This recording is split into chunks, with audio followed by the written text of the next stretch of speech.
Hello, everybody. What's up? This is the Unemployed Diaries, episode 8. Wow. You know what? You know what our podcast does? What? She ate. We ate. We ate. We feasted. We feasted. We feasted out here. I'm Dana. I'm Dominic. We did get 2 comments on Spotify. Yes, we did. On our last episode. Mm-hmm. So, Dominic, do you want to read it? We have 2, we have 2 comments from Lorena in Ohio. Her first one is, I texted you on Snapchat when you first started this podcast to let you know I really love what you're doing, and now I understand why you never responded. LMAO, crying while laughing. So, Dana, I think that's pointed more towards you. Yeah. Yes. I know who this is. Okay, you're too famous now. Yeah. To reply. Oh. Apparently. No. But in the last episode, we were talking about how I don't use Snapchat anymore. Lorena, by the way, is my cousin, so I love you. Thank you for listening. It's okay, and Lorena. She doesn't reply to my snaps either. But, yeah. So I don't have Snapchat anymore. She's too cool for it, guys. Maybe. I'm over it. I think, you know what it is? Like, Snapchat for me, I had like a traumatizing experience with Snapchat, and I can't, like, download it. Oh, okay. No, that's valid. If you know, you know. Alrighty, moving on. So, Lorena's second comment is, Hi from Ohio. I'm a dedicated Spotify listener. I love listening to your podcast at my desk at work. I always have one AirPod in. Love the content. Love Lorena. I just want to say thank you, Lorena, because sometimes I find my own voice grating when I'm listening to our own podcast. Because I do listen. I put it on while I'm doing laundry. It's great. And so thank you for that. Everybody who listens, thank you for your support. And hopefully when we're big and famous, we'll come back to we'll go and look at the analytics and see who was listening. Yeah. And give you guys a shout out. Yes. But today we have some interesting topics. Yeah. Kind of disposability of our society. Life. Like there's like a disposable disposable aspect to like everything in life. I thought about this the other day because my mom's car is having it needs work done. And we're trying to figure out who's going to pay for it because there's a product defect that we've had fixed, quote unquote, twice. And now this is the 3rd time it's happening. It's the same problem. And so the manufacturer of her car covered it the first 2 times. And now they're like, well, the car is older. Oh. Right. That's a bunch of BS. So we're waiting on them because otherwise it's like $6,000 worth of work. In this day and age, there's a whole, you could fall down a rabbit hole of, like, mechanics and car repair on YouTube. I've done it in, like, Reddit, and how, like, there's a big conspiracy, how auto manufacturers are making everything disposable now. Local mechanics, independent mechanics are more, like, part swappers, because instead of fixing, like, a part or a component of your car, a lot of them are, like, they're sealed off, basically. And they can't open them up to fix it because otherwise it just breaks the entire part. So then they have to order it from these car manufacturers. And like, oh, it's on back order. It's going to be a while. And then, car owners are stuck. Do I get rid of my car, sell it to the mechanic, or sell it somewhere else? Or do I go to the dealer where all of a sudden magically the part's no longer on back order and pay all this money to get my car fixed? Or do I put it towards a new car? Anyway.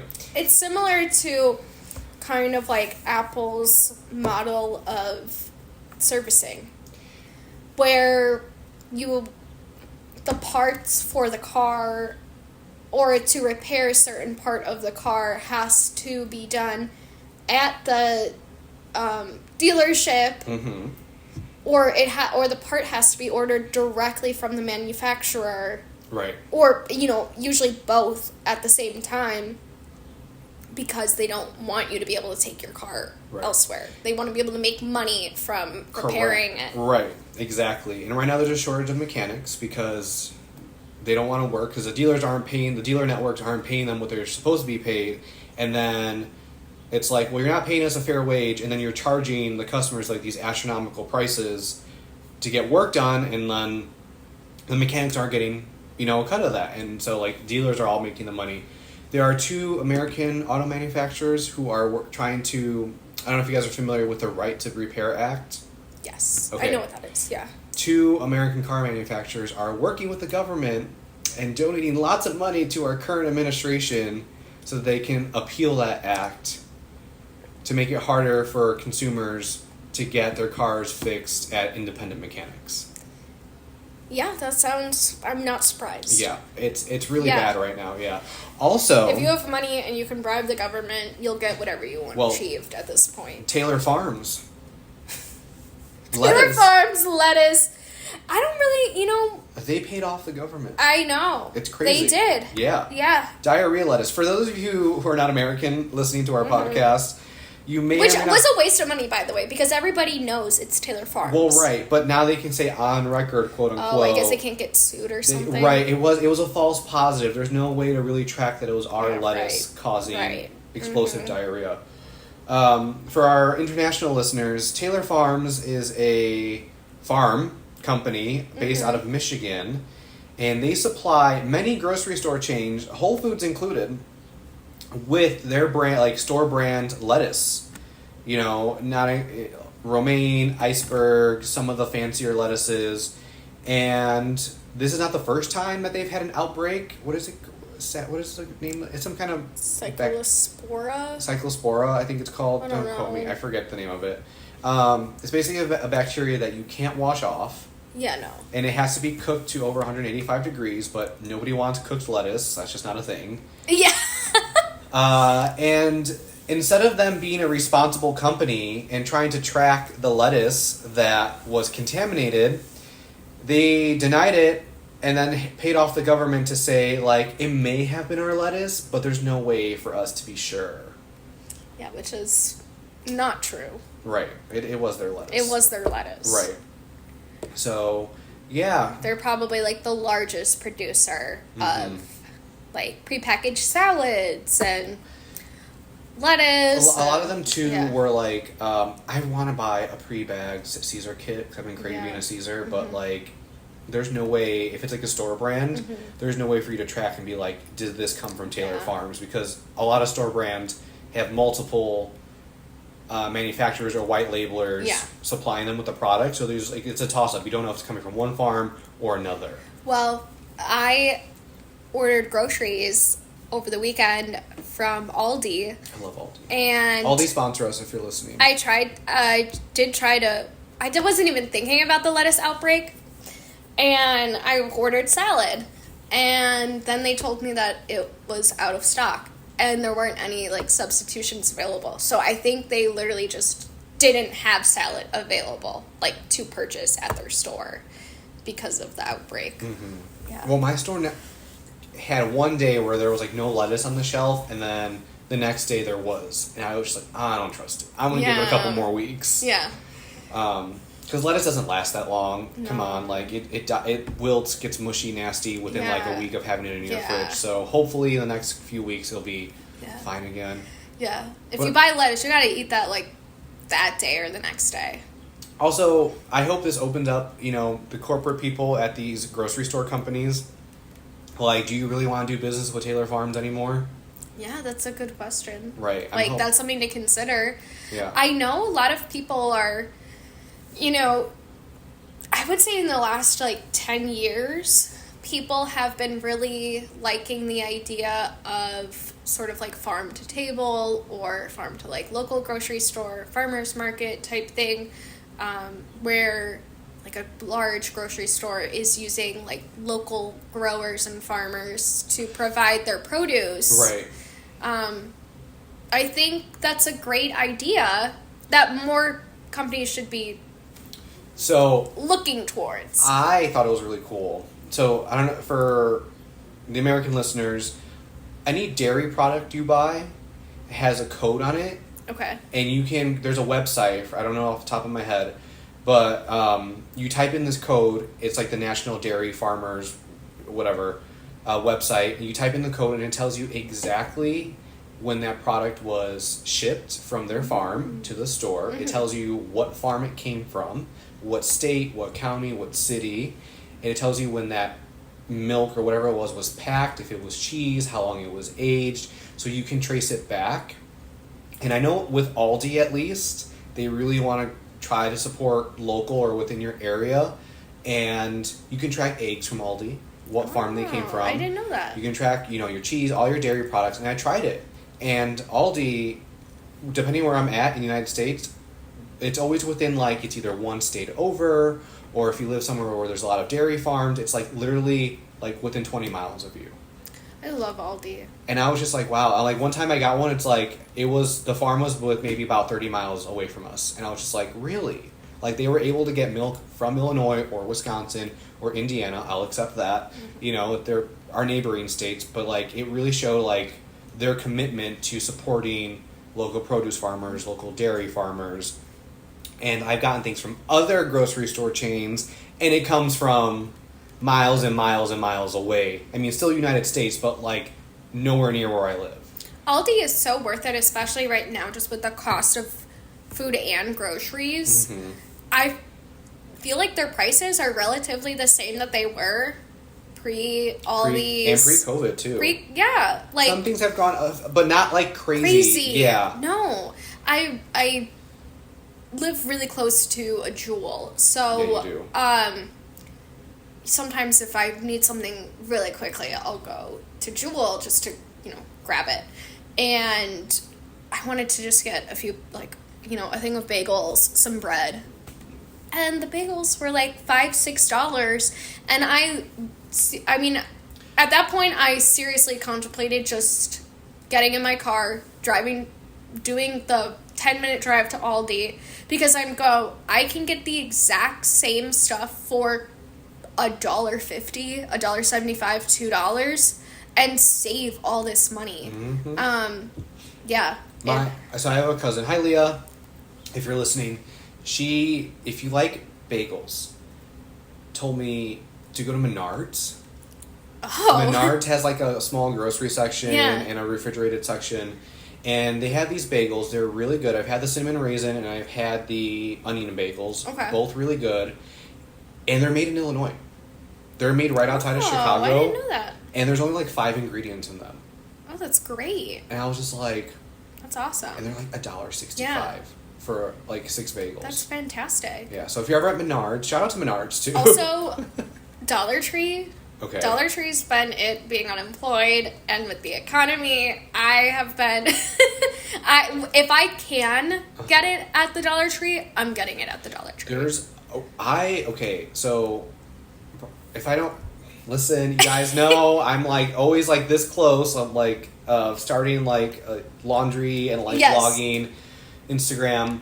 But I really feel like I have a good grasp on the Dollar Tree. I know what to look for. I know what's worth the $1 and what's not worth the $1. And again, I feel like there's a lot of people online right now who do Dollar Tree content, but they don't get it. They don't get it. What do you mean? Like they recommend stuff or like say, I don't like this because I don't think it's a good value. It's like, well, to somebody it might be. Yeah. There's only one YouTuber that I like. Her name's Vivian, who does like Dollar Tree videos. But a lot of the stuff she does is like first impressions. And she's like, all right, follow me on Instagram to get like, my full like thoughts on the product. Yeah. And there's this toner, skincare. It's by the Dermasil brand. Okay. And it's an oat milk and snow mushroom toner. Ooh. I've been using it for like a year now. It is like my favorite thing. It's $1.25. That's amazing. And I put it in one of those little like flat top like pump bottles. I could just pump it onto like a cotton pad. And I've tried so much skincare. I've tried high end. I've tried luxury. I've tried drugstore. I've tried like middle of the road stuff. And this one, I don't know. My skin just agrees with it. Yeah. It's great. That's awesome. Yeah. I got sunscreen there for $1.75, like a regular full size bottle. Yeah.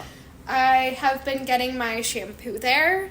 Shampoo, body wash. You can't beat Alberto VO5, the value. No. The value is like amazing, and to be quite frank, my hair is doing great. Your hair looks great. My hair is, I don't know. It's still like it's still a shampoo. It's like free of parabens and all the chemicals and things like that. Like it's a really nice shampoo. Parabens don't bother me. I know. Listen, I know people are on the fence about it because one study found in a cancer cell like a trace amount of a paraben, but like it's been studied for years and years. They're safe because like a lot of times what skincare or like healthcare companies will do will take out parabens because the public like we don't want them in our stuff, but then they'll put in other preservatives that people can develop allergies to more quickly. I didn't know that. And so it's like it's a toss up. It's like, yeah, we'll take out the parabens, we'll put in this other older preservative,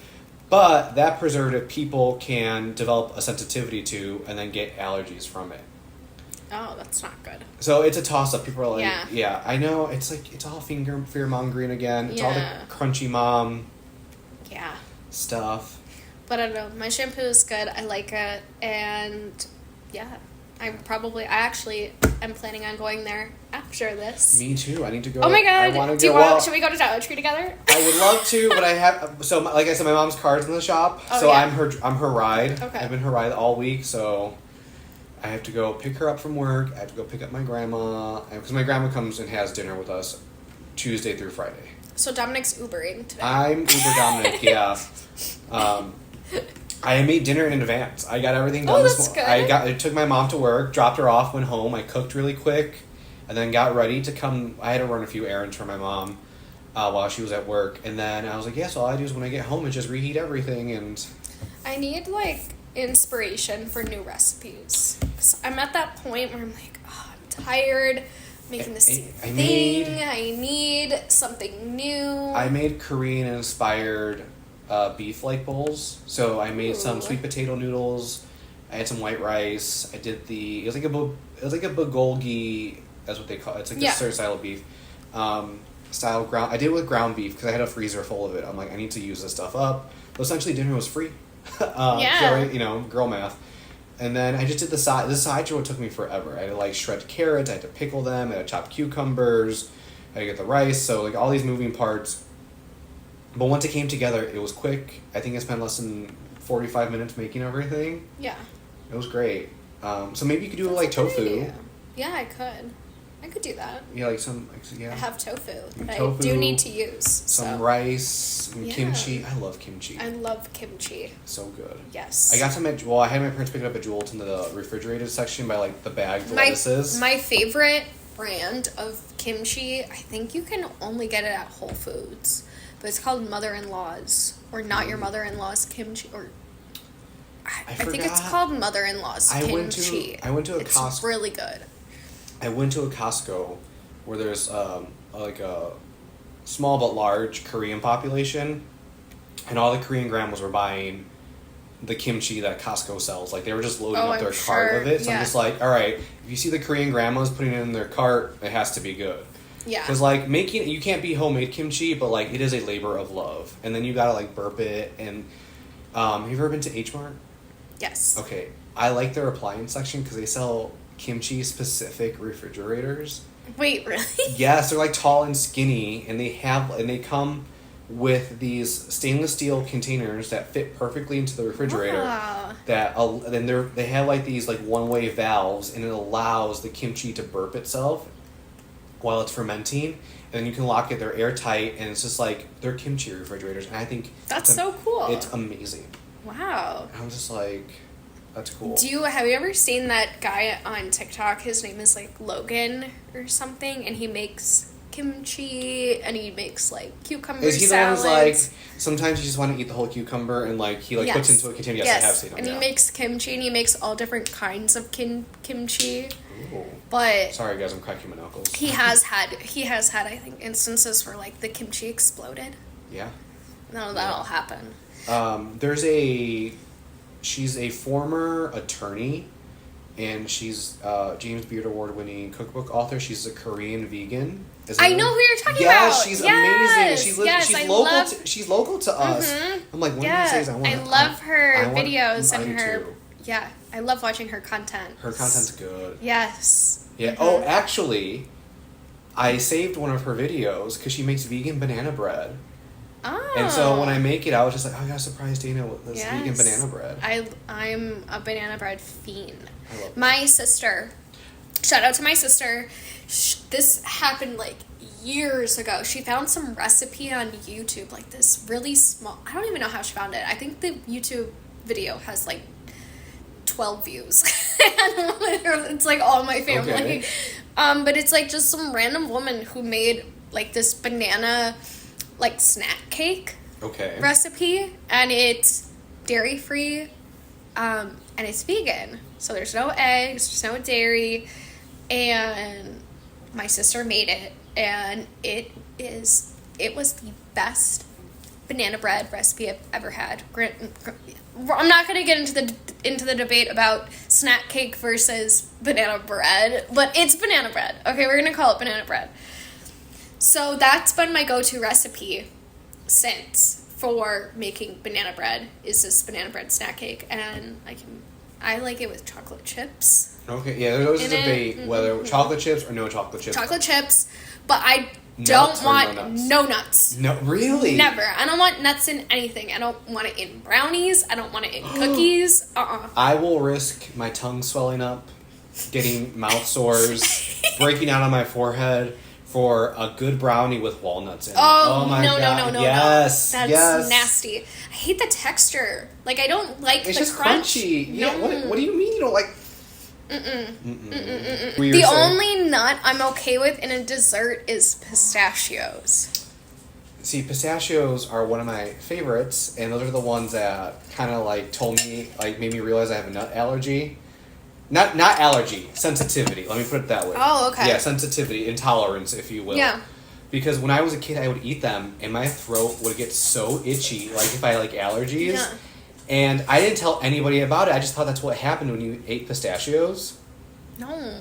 Well, I know that now. And so, I remember telling my doctor, and he's like, yeah, you're fine. He's like, you can eat a couple a day. This way your body can build like a tolerance to them. But I notice it now. Peanut butter gives me a stomach ache. I mean, do I eat it? Yes, in moderation. Anything with like walnuts in it, I love walnuts. They're probably my favorite. But they have to be super fresh, otherwise they make me nauseous. Oh, weird. What about, have you ever had like a Brazil nut? I have, but I haven't had one in a while. Oh, are Brazil nuts the ones where they're huge. You're not supposed to have, they have like a lot of like arsenic, and you're not supposed to have more than a few? Well, that's the same thing with like rice. I'd say like, you need to wash your rice because rice has low levels of arsenic. Wait, really? Allegedly. Dude, I like definitely have arsenic poisoning. How do you know if you have arsenic poisoning? Let's see. According to the Google overview, oh yeah, Brazil nuts are large edible seeds from the Amazon rainforest. You can't have Brazil nuts, Vivian. Sorry. Are known for their buttery texture and high selenium content, which supports thyroid and immune functions, but can be toxic in excess. So moderation, you can have 1 to 2 nuts daily, or a few of them per week is the key. So basically, don't sit there and eat like 100 of them. Yeah, there was definitely a time where like I was eating Brazil nuts like pistachios. It's selenium, high levels of selenium. But if you have too much of them, it can lead to toxicity, as known as seleniosis. What are the symptoms? Let's see. Brazil nut. Toxic. I'm gonna like title this video symptoms. like "Our food is killing us." Yeah. Here, symptoms of Brazil nut overdose: garlic breath, nausea, and hair loss. That's so odd. It says you can have a garlic odor or metallic taste in your mouth, nausea, vomiting, brittle nails or brittle hair, skin lashes and lesion, and extreme irritability and or fatigue. Dude, I really think I had that like a few years ago. And it says more severe symptoms include nervous system problems such as tremors. Okay. No, I've never had that. I gotta talk to you about that. I need to write to L'Oreal Paris and tell them what happened. Because if you have... What? Kidney failure, heart attack. Those are the more severe symptoms. Okay. Yeah. I think L'Oreal. Yeah. If you have a reaction to a skincare product, a body wash, anything, or even like medicine or food, you need to report it. That's how we found out about the lettuce diarrhea lettuce. Oh. I haven't reported this. It's been like 2 years. Okay. So about 2 years ago in January, I bought, it was like a Black Friday Christmas set, L'Oreal's Midnight Cream with the Midnight Serum. Okay. And I was like, let me try something different because, you know, I love a good retinol, but sometimes it makes my skin look tired. And I know that's just the cells turning over, but like for like a good week or two, I look like a zombie. Oh. Yeah, okay. It's normal though. It's normal. Okay. Yeah, it's to be expected.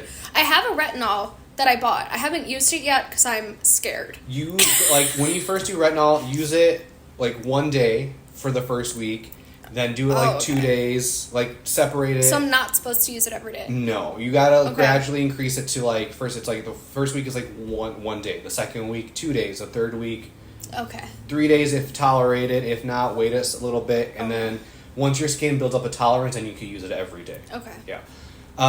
So I wanted something a little bit different. I went ahead at Trader Joe's. Retinol, like 2.5% retinol serum, and I was like, oh, my skin tolerates it well because I've used other products with retinol in them. I made the mistake of using it every day. I had skin peeling like if it was like a bad sunburn. Ooh. It didn't hurt. It wasn't dry. It was just I had like flakes. It looked like I had dandruff all over my face. Nice. And like big, chunky, snowflakey dandruff. And I was just like, what's going on? What's wrong with my skin? I'm like, oh, I went too hard on the retinol. And this is what you need to report. No. Oh, okay. No, that was my own fault. That I did my own. Okay. Yeah. It gives you like all retinol products usually come with a warning. Yeah. Okay, so my cousin was staying with us January of 24. She's a doctor. She was doing a residency up north. She's from Mexico, but her program allows her to practice. She graduated where she can practice in the States if she wanted to. Okay, that's cool. Yeah, so she was working up north at her residency, but she was staying with us, and I was doing, since I worked from home at the time, I was doing all the cooking because her dad was there too. We have a guest room. You can't go out every day, so I was like making breakfast stuff. I was like wrapping it up, keeping it in the fridge downstairs for her so she can warm up in the microwave. I really didn't do lunch for her because her school provided them, or at least the hospital that she was working for provided the students or the residents with lunch. I was like, thank God. And then I would do dinner too. So we were all like, I was cooking for my family, which is 4, my parents and my sister. She was still living at home at the time. Okay. My brother-in-law, he was coming over more often. And then my grandma would be there. So that's 6. And then my cousin and her father. I was cooking for like 8 people. Monday through Friday. I was exhausted. Wow. And I thought this was from exhaustion. Because I was working, grocery shopping, cooking, doing laundry, being a good host, making sure the guest room and our kitchenette / wet bar had everything it needed. I was getting numb on the left side of my body. Oh, that's scary. Like, I'd be sitting at my computer, and from, like, my ass bone, my hip bone, down to, like, my toes, I was getting tingling. Ooh. And so I would get up, walk around. I thought, okay, maybe it's just because I'm sitting too long. But then I'd be typing, and my whole, from my shoulder to my fingertips, tingly, some kind of numb. Ooh. And I was like, what is going on? And then I would get a pain in my left shoulder. And then itchiness just on the left side of my body. I'm like putting cortisone on. I'm like using like I switched shampoos. I switched everything fragrance free, everything like took everything out. And I was just like, what is it? I didn't know it was the L'Oreal Midnight Cream. How? I didn't think anything of it because I like went through the jar pretty quickly. Yeah. So once I finished using it, my symptoms went away, but I didn't put 2 and 2 together. I thought maybe I was stressed out, maybe I wasn't getting enough sleep, maybe I pinched a nerve. I went to the doctor. They're like, yeah, we don't know what it is, but like I didn't have a rash, anything. So about a year later, I would say last fall, I was super itchy. Over a year ago, it was winter again. And I was super itchy, and I was telling one of my old pharmacists, I'm like, yeah, I don't know why I'm itchy, and she recommended I take something for it. I was taking it was helping, but like on my left hand, between my thumb and my pointer finger, uncontrollable itch. The skin even like callous. I had like Oof. reptile skin. Yeah. It wasn't red or inflamed or anything, but you can tell. I know what you're talking about. From just like scratching. I'm like, what is it? And then I was like, what's this? I'm like, last time I experienced this, what was going on? I was like, when my cousin was in town, I was doing all this work, I'm stressed out because I think I'm about to get fired. I'm like, is it stress? I'm like, oh, it's just stress. But then I realized I was switching up my skincare, and I'm like, wait a second. My arm isn't tingling. My arm isn't numb. And then I was like, hold on, let me use this cream. Put it on. Boom. Tingly, itchiness everywhere. So, wow. Yeah. So be careful with your skincare products because reactions may not always be a rash or redness or skin flaking. It could be, just one half of your body going limp. Yeah. That's terrifying. I don't think I've ever had something like that. But can I tell you something? Yeah. My skin looked amazing. What do you want? Good skin or like to be like numb on the left side of your body? Right. I've never really had anything like that happen to me. I will say a few years ago, I haven't had this happen in a long time. And by long, I mean like a year and a half. But I had this thing where it didn't matter if it was warm or cold out. When it was cold, it would be worse. But I would get it literally felt like I wasn't getting blood flow to my hands or my feet. Oh, shit. At all. Okay. I don't know if you've ever experienced when it's been really, when it's really cold out. Mm-hmm. And you, your hands get really, freezing cold. Yes. I had that sensation just on the right side of my body. Just on my right side. So, okay. My toes and my fingers. My toes would turn purple. And my fingers would be, also turning colors. My toes would look like literally a deceased person. And the only remedy would be putting them in front of a space heater.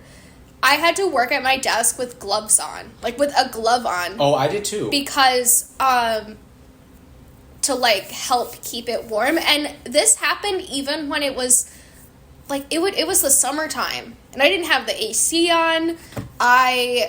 The house was warm, and then the craziest thing was, so this would happen while I would be sitting at my desk and working, and a lot of the time it would get so cold that it would start to hurt. Yeah.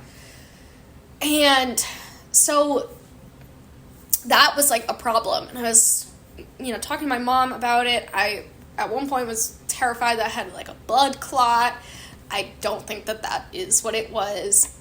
I to this day don't know why this happened. But then what would occur is once I would be done with work for the day, and as whenever the time came where I was getting ready to go to bed and lay down, normally I'll lay down in bed, be on my phone, read a feverish? book. No. Okay. But so I would go the entire day being freezing. I would the minute I laid down in bed for more than 15 minutes, I would all of a sudden get this rush of my body burning up. I would start having to literally I would be laying there profusely sweating. My entire face would be red. It almost felt like all of the blood had drained my body during the day was and I could feel it sometimes. Yeah. I could feel that sensation of blood rushing to my hands. I feel the rush. And I would get so hot I would need to start stripping all of my clothes off. I just felt like I was dying of heat, these horrible hot flashes. That happens to me when we have the windows open at home, and at night I want my room to be cold. Yeah. I don't want to be freezing, but I like it cool in my bedroom. And sometimes even if it's cool outside and you have the windows open, it's not cool enough for me. I want air conditioning cool. Yeah. And, like, in the winter, I don't like my room that hot either. I want the heat so I don't freeze to death. Yeah. But this past, like, we had like a week where it was, like, really cool in, like, the low 60s. Yeah. And my mom's like, let's open the windows. I was like, all right, fine. But I had to be on an allergy med so that I wouldn't, like, wake up all stuffy. And even with the windows open, like, I have both my windows in my room cranked open all the way. I had my ceiling fan going, and I would be laying there boiling. Yeah. And I'm just like, during the day I'd be fine, but at night everything come rushing back, like you said. And I think it might have been, could it be with allergies, like seasonal allergies or something? I don't think it had anything to do with allergies. It was happening year round. Really? Okay. One of the things that I had talked to my mom's a nurse, so I had talked to my mom about it, and she had suggested it might be what's called Raynaud's syndrome. There isn't really anything you can do about it. like a lot of things. Yeah. But it's basically where, like, you'll just have random moments where, like, the blood vessels to, like, your fingers and toes will constrict. And so you won't be able to get as good like blood flow to them, and then all of a sudden, like, they'll just kind of expand, and then you get like this rush of heat. And I genuinely felt like that's what it was. There isn't really anything you can do about it. The other thing is, this happened. I don't know if there's like any correlation to it, but I did gain a little bit of weight like since that time, and that. I don't know if that made a difference. Like, it could. Yeah. Because when I was working from home, I gained like 35 pounds, like really quickly. Yeah. And I noticed like being hot all the time. Yeah. I hated it. See, I'm not like hot all the time. I used to be like freezing cold all the time. And I don't know. Now I just feel normal. I'm fine too. Yeah, I'm normal now. I know days when my allergies are acting up, I'll get like little hot flashes, but I know that's just kind of like my nervous system and the histamines. Which, fun fact, a lot of like anti-anxiety drugs or like a lot of them are just antihistamines. Oh, the other thing. This also surprisingly also went away around the time that I started being on an SSRI, which they say you're supposed to feel warmth. Like your body temperature gets warmer, like so there's like this whole thing about how like, oh, you gotta watch out for heat stroke and whatnot. I don't know if that had anything to do with it, but it's just weird. Or heat poisoning last year in Spain. There was a couple of days where it was like 115, 120 degrees, and we're walking around outside. Oh, no. And, like, I made sure to be hydrated. I was drinking water, Gatorade, whatever. I had my Gatorade packets with me. I had my liquid IVs with me. I was drinking water at every stop. A lot of the Spanish were like, one of our tour guide was Spanish, and she was just like, how are you drinking that much liquid? I'm like, it's 120 degrees out here. Yeah. How are you like, not drinking that? How are you not? And, like, I forgot what city we were in. We were only there for one night, because it was like, we would get on, we had a huge coach. It was a small group. It was maybe about 30 people. But we had our own bus, private transportation, and we got to the hotel, and I was like, I woke up, like, feeling like I had to throw up. Ooh. I was, like, coughing, was, like, violent, like, Gabi, my sister, if you're listening, I sound like a dying walrus, she calls me, when I'm trying to throw up. Okay. I had diarrhea, not from the lettuce, and I called my mom, I'm like, I think I'm sick. And she's like, why? I'm like, I've been in the bathroom all morning. Ooh. And she's like, well, did you throw up? I'm like, I feel like I need to, but I don't. I feel like I have the chills. I feel like I have a fever. And she's like, all right, just get dressed. We need to keep going. She's like, have some breakfast, take some Motrin, and just take it easy today. I'm like, okay. And once I got onto the bus, I was really high anxiety, but like all the other symptoms have gone away. I'm like, all right, okay, cool. We stopped at a rest stop. Also, European truck stops, very pretty. Very, very nice. Yeah. Yes, beautiful. Full service restaurants in there, very clean restrooms. Anyway, what did I get? Oh, there's this, I've only ever seen it in Europe. I know they're in the UK too. It's called Halo juice. Or like Honest. What is it called? Anyway, they make like cold pressed juice. Okay. And they have one with like blue spirulina and algae in it. So it's like this like neon bluish green. And there's like greens and pineapple and all this other stuff in there. But I love it. And if you're ever in Europe, go get one because they don't sell them here. Anyway, I got that. I got a Powerade. I got a big bottle of sparkling water because sparkling water settles my stomach. Yeah. But once we finally got to the second, or the city we were going to, everybody went out like, oh, we're going to go explore the town, we're going to go find a bar. I'm like, I know myself. I took a shower, I had the chills, I felt feverish, I got into bed, I took some Motrin, I went to bed at 6 p.m., and I woke up at 6 a.m. Ugh. That's how I know something was up. Yeah. And then I, like, the next day, I Googled my symptoms, like, oh yeah, you had heat stroke or sun poisoning. You were exposed to too much heat, and then your body was just like, because you were so hot and that sun was in your forehead, it triggered an immune response because your body's like, why are we this hot? Ooh, that's rough. Your body's like, why are we this hot? So it triggers an immune response from your body, and so your body goes through all the motions. Your body goes through sore throat, it goes through runny nose, it goes through headache, it goes through diarrhea, it goes through vomiting, and it goes to fever because it's trying to find out what it is. So it's going through all these motions That makes sense. to get rid of it. Yeah. But in reality, it was just heat. Wild. Weird that happens. And so I went the next few days, my body trying to regulate its temperature. Yeah. And that's wild. That drained you. Yeah. Your body trying to figure out what temperature it should be. Are you hot? Are you cold? And I'm like, never again. So if you are going anywhere and it's full sun and 125 degrees, get your ass inside. Don't be outside. Yeah. Wear like an ice pack on you at all times. Well, like I had my fans, I had cold drinks with me, I had a cooler on the coach bus. So like anytime we got there, you know, like I would do it, but like even with all my prep work, like it's still she got me. My son got happens. me. Yeah. Never had anything really like that happen. Really? No. And I don't really get fevers, but I think that's mainly just because I have a low resting body temperature. Okay. Like my resting body temp is usually like 97. Okay. And so if I'm having like a fever, it would be like my temperature is like high 98s.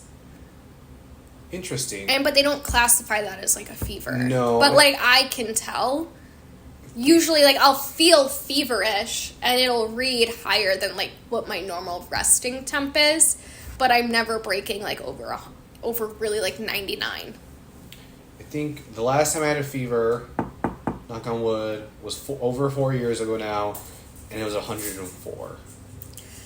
Oh yeah, you told me about this, Yeah, that which was is scary. like nuts. I had some kind of like weird flu. The doctors and the nurses at urgent care, they're like, you just got some kind of virus, you gotta let it run its course. And I'm like, I'm dying. Yeah. Yeah, same. Yeah. I know. Okay, so I know that we had wanted to talk about in terms of like the workforce being disposable and how Oh, right. Oh my god. we got into like a whole tangent about all this like other stuff, but we can Oh, real quick, it's okay. the brand's called Innocent. Innocent. Okay. Yeah, oh, there it is. There's that one. Ooh, It's so okay. good. Innocent, if you guys are listening, I know. Innocent, if you're listening, the Americans will like to drink your juice. So. Yeah. Disposability in the workplace and like in our culture too. Everything is disposable. Yeah. And it's sad. I think that whole disposability is infiltrating other areas outside of work. When it comes to dating specifically, I hear a lot of people talk about it where, you know, it's more with younger people, but it's like they're not dating like how other generations used to.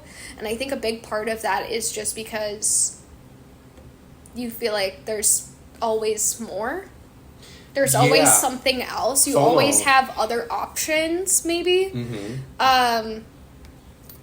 Because of like how online everything is, you know, and how like connected we all are, and you know, we can compare ourselves a lot, and they always kind of say like, especially when it comes to like people who leave a relationship for another person, a lot of the time it's like the person that you're within the relationship with is like 98% great. Mm. It's like your relationship is like 98% great, but there's like 1 or 2% that's like missing. And you'll find that 1 or 2% in another person, And you'll go, oh, that completes me. That completes it. And so you'll leave this, like, really great thing to go for, like, a 1-2% thing. But then you get into it and you're like, oh, this is not, after some time you're like, oh, this isn't really as great as I thought it was going to be. And I haven't really experienced that, but I know that people have talked about it. Yeah. Yeah, I don't date, but I knew somebody who was in an 11-year relationship, and they decided to be open towards, like, the last like year or two, and their boyfriend left them for the side piece. Yeah, this is, like, exactly what I'm talking about, where it's like you'll have all of this history, you'll have, like, a whole life built with someone, and then they'll leave for... Oh, yeah, they had a house together, they had dogs, pets, and... they'll just give it up for that 1% thing that's missing. Yeah, and that relationship didn't even last a year. That's exactly what I'm talking about, yeah. Yep. And, like, literally that is, like, the exact situation I'm kind of talking about here. Have you ever been... Well, I know you have a boyfriend now. Yeah. But this is something, like, again, that I personally have experienced in the wild. Yeah.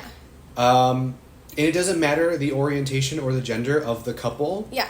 But I've been approached by couples many times to be, like, their third. That's never happened to me. Really? No. Never. It's happened about 10 times for But, me. like, prior... I don't think I've ever, like... This is where, like, I'm like, Has someone ever liked you because they have a fetish? Yes. Okay. Yeah, I have experienced that. Is it the red hair? Yeah, like when my hair was, like, natural, I would experience that a lot. Okay. And I usually, like, I could pick it out, like, really quickly. Okay. And I would not entertain that. Like, if somebody immediately, like, complimented my hair, that would usually make me feel really uncomfortable. And there's a difference between being like, oh, your hair looks nice, or versus, like, I'm obsessed with, like, your hair, like, there's a difference. And then I could also, like, see who their exes were. And if, like, their exes all had, like, red hair, that was also, like, a red flag for me. I usually could, like, when I say I could pick it out, I mean, like, usually, like, it would be someone who I, like, would reach out showing interest. And I'm not the kind of person who's gonna, like, immediately jump into, like, going on a first date, really. I have to, like, know you personally a little bit and talk to you and, like, converse. So... I would just kind of do that, and then I would usually pretty quickly be like, okay, I have a bad feeling. I think I was, like, really intuitive that way with, like, dating.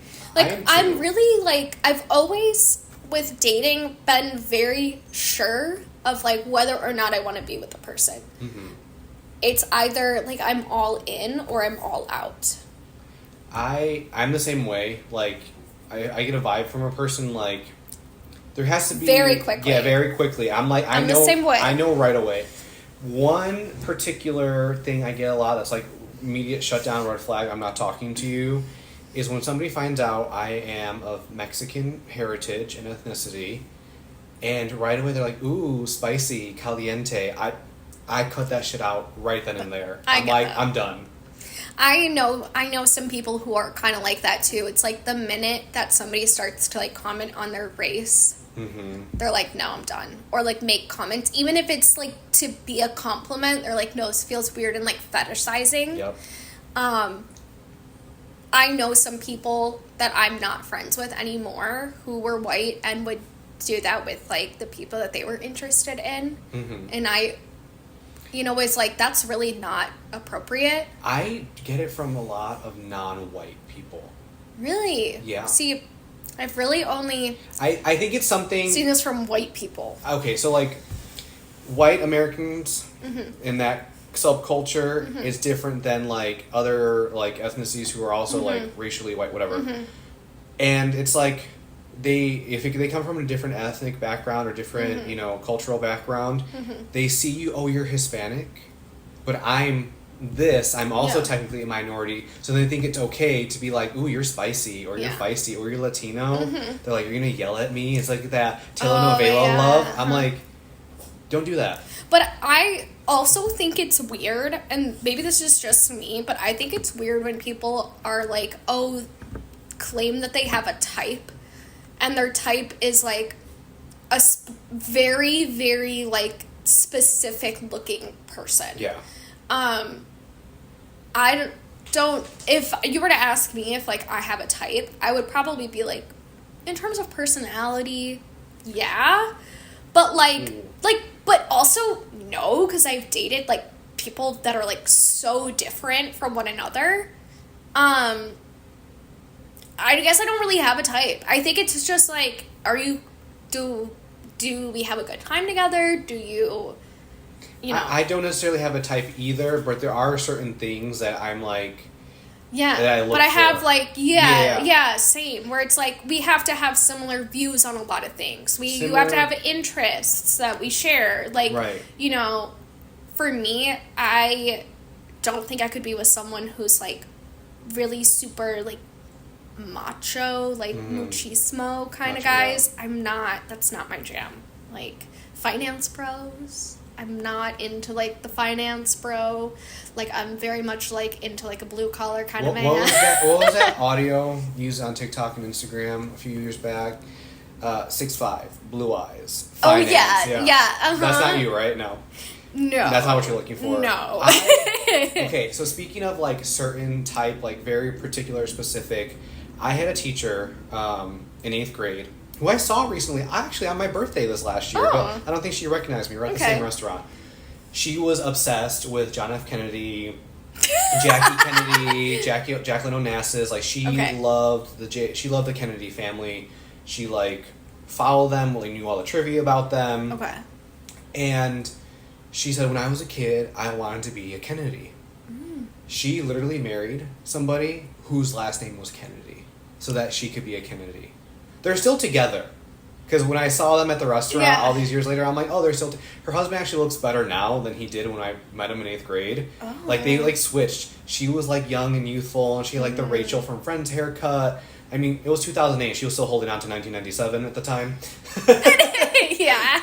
And he looked like... He came in one time when they were engaged. She's like, this is my fiancé, Mr. Kennedy. Like, that's how she introduced him to us. Yeah. It was, like, Mr. Kennedy. And he was, like, wearing, like, this American flag polo, and, like, he looked like he came from, like, a cigar lounge at a country club, like, type of style. Yeah. And then when I saw them all these years later, I'm like, oh, now she looks old and he looks a little bit younger. I don't know how that happened with my adult eyes. But, yeah, she literally went out and found somebody whose last name was Kennedy so that she can have the last name. That's kind of crazy. Yeah. I mean, she kind of was. That's, like, really dedicated to the game. Like, you know what I mean? She loved Shakespeare. We read To Kill a Mockingbird. We read Hamlet. We read a bunch of, like, smaller plays that Hamlet wrote, more like poems. Yeah. So when I got to high school, none of that stuff was on the curriculum until, like, junior or senior year. I'm like, I read that already.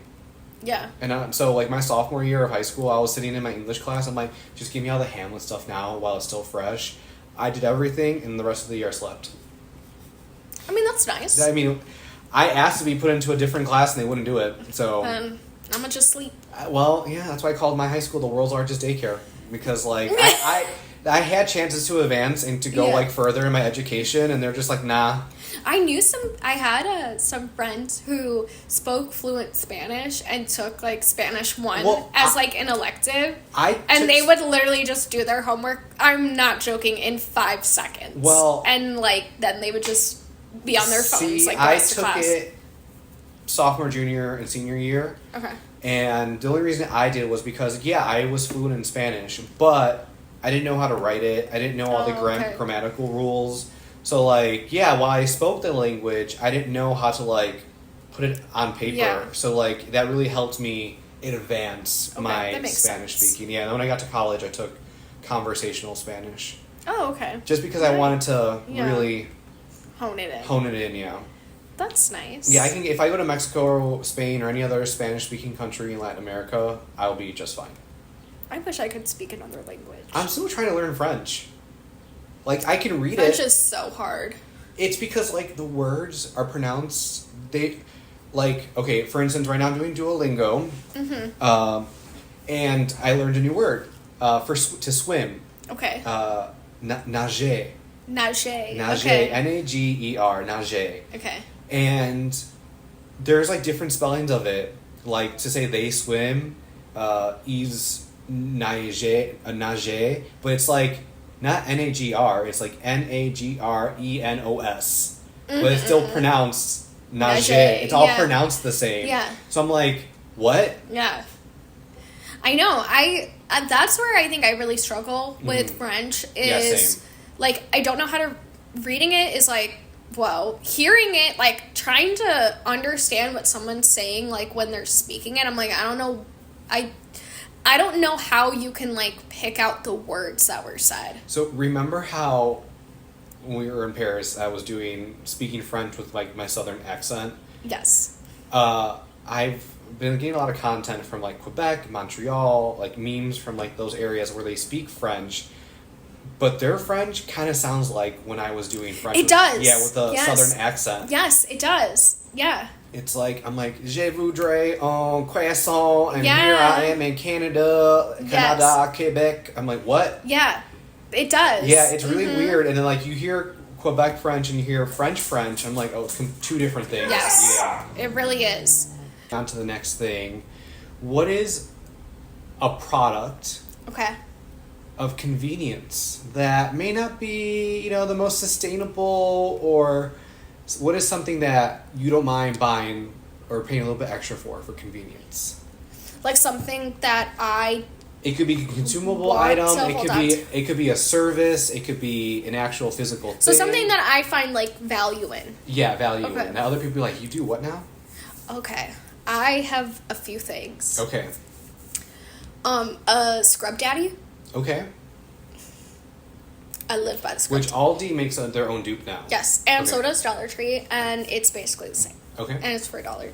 So Scrub Daddies are number one. I think that is one of the best products available. I strictly only use that, no sponge.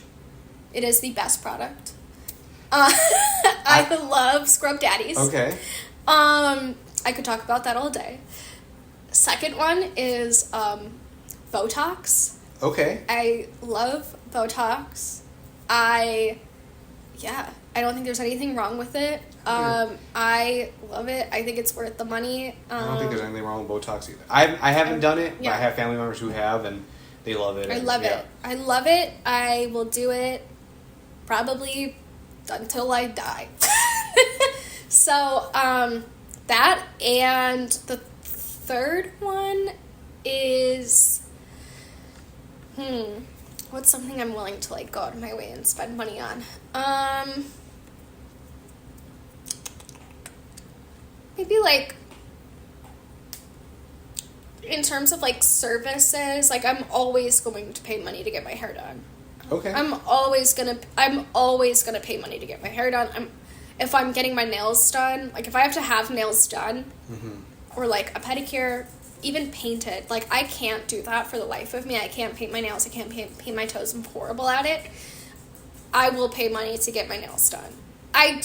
I'm not, like, a person who always has their nails done. I like having my natural nails and being able to use things. But, I think that would be maybe, like, a good pair of shoes. Oh, yeah. I'm definitely... Shoes and, like, clothing, I will go out of my way to make sure that it's a quality item, it's made well, it's from a good brand, worth the money. Because I know a lot of people with our disposable society, they'll order something cheap, wear it a couple times, and it's like either throw it away or donate it. Yeah. And I'm like, I don't even want to spend my time on that. Maybe Stacey and Clinton from What Not to Wear. Remember that show? Yes. Back in the day when they said, like, you need a lot of staple pieces that are going to be in your closet forever. Yes. Like, 10-year-old me took that advice to heart. Yes. And, like, I invest in really good quality pieces that I can mix and match and do that. I'm the same way, especially with, like, winter items Oh, here yeah. Oh, in definitely. Chicago. Like, I take, like, my winter wardrobe very seriously. I do too. Summer is a little less, less strict. The winter stuff, like, I need to have a few really good pairs of boots. Yeah. Like, I need, like, a reputable winter coat. I have a pair of UGG, like, duck-style boots. They're slip-on. They go up, like, mid-calf. They're full leather. They're weatherproof. Mm-hmm. I've had them since I was in high school. Yeah. And I've just taken care of them. I take them to the shoe cobbler every once in a while to get them resealed and fixed. And they're 16 years old. Mm-hmm. And, like, I think I've only replaced the Sherpa lining, like, once in them. You can just order those on UGG's website. And I'm like, they've lasted me so long. And they are, like, my favorite pair of, like, winter boots. Mm-hmm. I think this year might be their last season, though, unfortunately. Oh, no. I've had them since 2010. That's crazy. 16 years is... Yeah. I will say, I have a pair of Uggs. They're not in good condition. I haven't really taken care of them, quite frankly. But they are still going. Like, they're doing great. The other thing I would say is if you go to, like, Europe, a really good pair of, like, and when I say really good, I mean truly, I will do research to find the best pair of water shoes. Oh, yeah? Because a lot of the beaches there are rocky, and I am not trying to... Yeah, no, yeah. I went to Santorini once, and it was all rocks and pebbles. Yes, yeah. Okay, so so yours are Botox, Scrub Daddy. Scrub Daddies, and good clothes. Like, more so shoes accessories. Shoes, okay. Yeah. Maybe, like, winter stuff, yeah. Winter clothes, yeah. okay. Yeah. If you live in the Midwest or Chicago, you're, like, 80% of your closet space is winter clothes. Yeah. Like, including sweaters. Like, I really hate, like... an acrylic sweater. Oh, I do too. Like, I can't... I love, like, I kind of... Like, truly, my winter wardrobe, a lot of the time, is, like... I love, kind of like a worn-in, like, men's sweater from, like, the thrift store. Something that's, like, was, like, a nicer quality that's, like, been used, where it kind of, like... For me, in the winter, I gravitate for, like, everyday wear is a nice mock turtleneck, like long sleeve t-shirt, and then I throw a sweater over it, and I usually coordinate the little mock neck color to whatever colors are in the sweater. Yeah. Like, so think like Princess Diana, her big like oversized sweaters that she used to do. Yes. That little mock neck, and that's like my go-to in the winter. Yes. Wait, same. Yeah, I love that look. Love it. Yeah, it's my favorite. I love the Steve Jobs look. Jeans and a black turtleneck. Yeah. Awesome. For me, things that I will go out of my way for are food. I should have said that. You still can. That's fine. Food is a good one. Yeah, there's no limit to what. Yeah. No. I will go so I love Aldi. I will go to Aldi, for like my daily groceries, but like I will go out of my way to other grocery stores if Aldi doesn't have it to find the ingredients I want, or if it's like a brand that I like. Yeah. Like, I'm really picky with capers. Okay.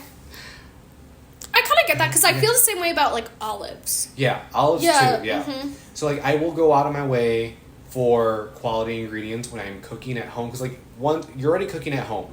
Like, you want the food that you're eating to be good. You're like, you have to want to eat what you made. Yeah. And for me, that's really important. Yeah. So, food is a big one, whether it be groceries or going out to restaurants. I know what to look for. I think I'm going to have to say, to having a car.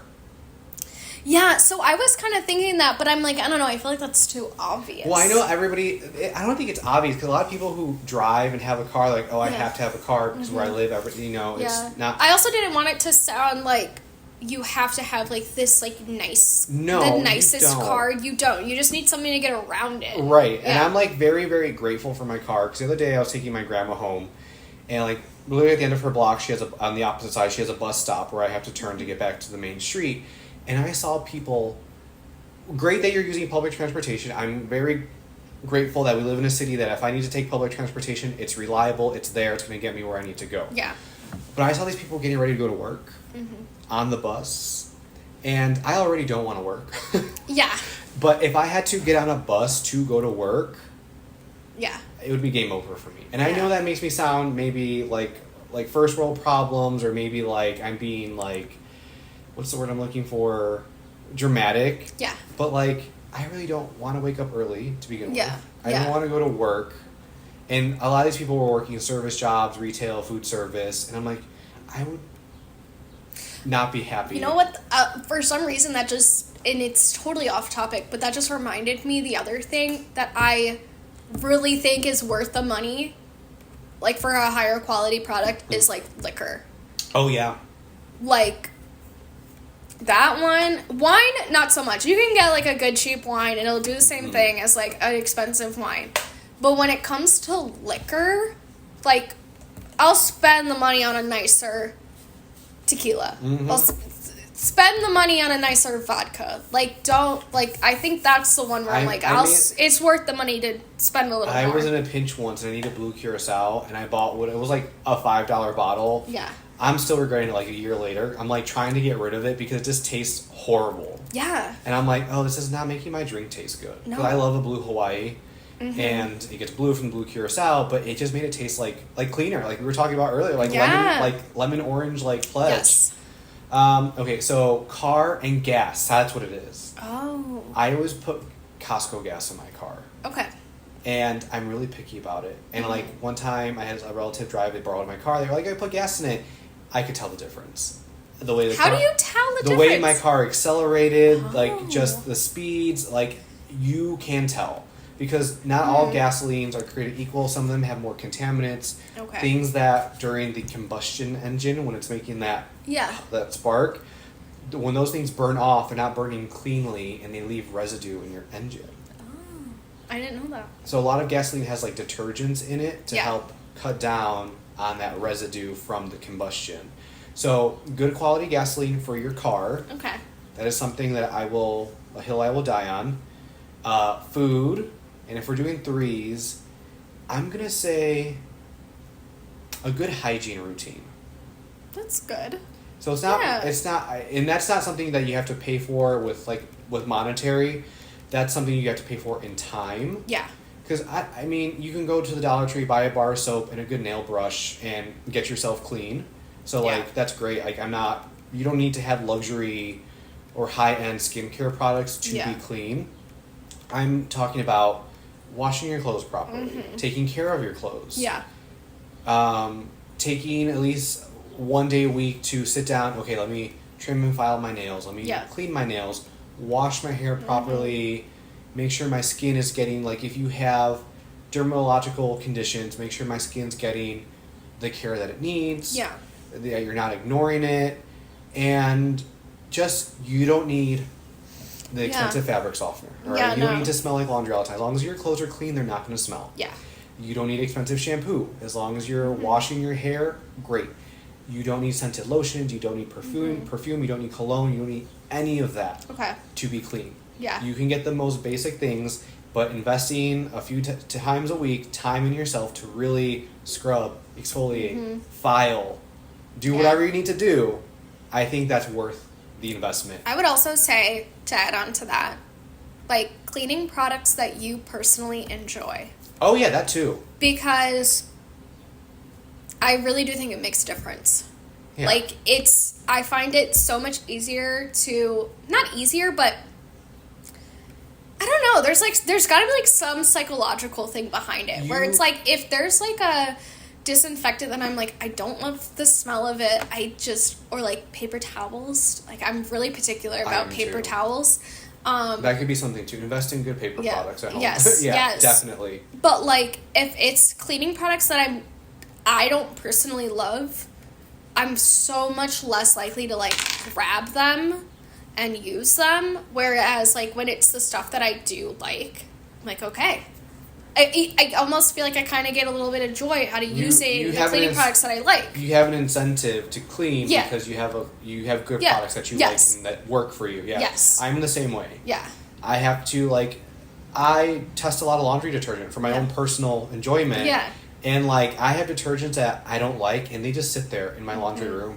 And I had to be like, well, why don't you give them away? I'm like, if I didn't like them or if I didn't think they did a good job, I don't want to give them to somebody else. Yeah. And then they not have good results with it too. That's how I am. I have my my, like, linen closet is filled with, like, old... really need to clean it out. But it's filled with, like, old cleaning products that I just don't like and I'm not going to use. Yeah. Like, and I'm like, I need to throw... I really need to just, like, do a purge and, like, throw it out and... I kind of felt that because yeah. we were cleaning out our garage and I had this big tote bin filled with, like, car wash and, like, detailing, like, car cleaning things.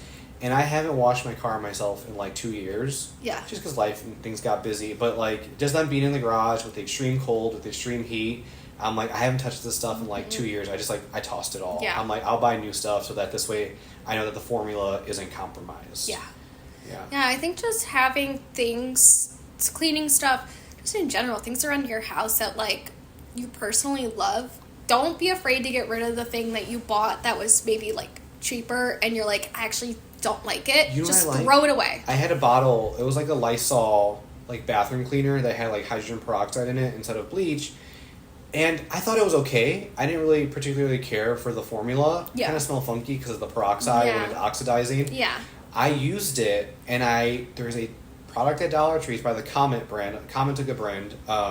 They had, like, a foaming, like, tub and tile cleaner with bleach in it. But because it's $1, it doesn't foam because it doesn't have the right type of nozzle. Yeah. So I was like, hey, you know what? This Lysol bottle, I finished it. It has the foamy nozzle. Mm-hmm. So I rinsed it out really well because do not mix your cleaning products, guys. You don't want you creating mustard gas in your bathroom. I rinsed it out really well, poured that Comet foaming bleach into that foamy bottle, and now I love it. And I'm like, because, like, I have tile that can be bleached in my bathroom, and I'm just like, yeah. And now it foams and does what it's supposed to. I'm like, now I enjoy using it. I will go buy it from Dollar Tree, but I won't use the bottle it comes in. I use... That is one thing for me. If the bottle, like, the product could be good, but if the bottle isn't, I'm throwing it. I'm done. Yeah. It's it. Yeah. Yeah. Speaking of done... that kind of wraps it up. So we have our questions for you are, what is something that you are willing to spend a little extra money on? Yes, I want to know. I want to know what everyone's takes are, because I think that's a really interesting topic. Yeah. Like, what do you personally like to spend a little bit of extra money on? What do you value and what brings you a little bit of joy? Yeah. Little everyday things. Life is all about the really, I know it's so cliche to say it, but it is. Life is all about, like, the really small moments. Oh, yeah. It's about the small things. It's those details, yeah. And I always say, for me personally, I know not everybody subscribes to this mentality, but for me, variety is the spice of life. Yes. You got to keep it fresh. I agree. Do I have one too many floor cleaners in my laundry room? Yes, I do. No, you have a collection. I have a collection. There you go. I have a collection of floor cleaners, but I am really seasonal. You're a Taurus. It's a collection. It's true. It's not just a bunch. It's a collection. Yeah, it's like just like my my laundry beads. I have a collection of them. Yeah. I know, if you guys can see it. All right, guys. Thank you so much for listening. We look forward to your comments. Yes. All right. We'll talk to you guys next week. Bye. Bye.